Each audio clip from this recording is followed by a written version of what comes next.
केंद्र शासनाच्या बांधकाम कामगार सन्मान योजनेअंतर्गत सुमारे 20,000 लाभार्थ्यांना लाभ मिळाला असून भाजप आमदार जयकुमार गोरे यांच्या मार्गदर्शनाखाली त्यांच्या संपर्क कार्यालयात या योजनेअंतर्गत उत्साहात शिबिर संपन्न झाले। या सन्मान योजनेअंतर्गत लाभार्थ्यांना साहित्य वाटप, आरोग्य शिबिर, विमा संरक्षण इत्यादी घटकांचा लाभ देण्यात आला। कामगार पेटीमध्ये बॅग, चटई, हेल्मेट, हँड ग्लोव्ज, बॅटरी, चटई, टिफिन, बूट, पाणी बॉटल, गृहोपयोगी भांड्यांमध्ये डबा, ताट, वाटी, कुकर, ग्लास आदी वस्तू देण्यात आल्या। तसेच 1ली ते 8वीच्या कामगार पाल्यांना शालेय शिष्यवृत्ती अंतर्गत वार्षिक प्रत्येकी 2,500 रुपयांचा लाभही मिळणार आहे।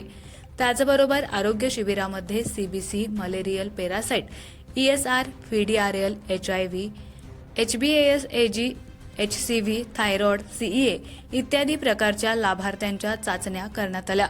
आमदार जयकुमार गोरे यांच्या कार्यालयात संपन्न झालेल्या या शिबिरातील लाभार्थ्यांकडून भाजप सरकार आणि आमदार गोरेंना धन्यवाद दिले जात आहेत।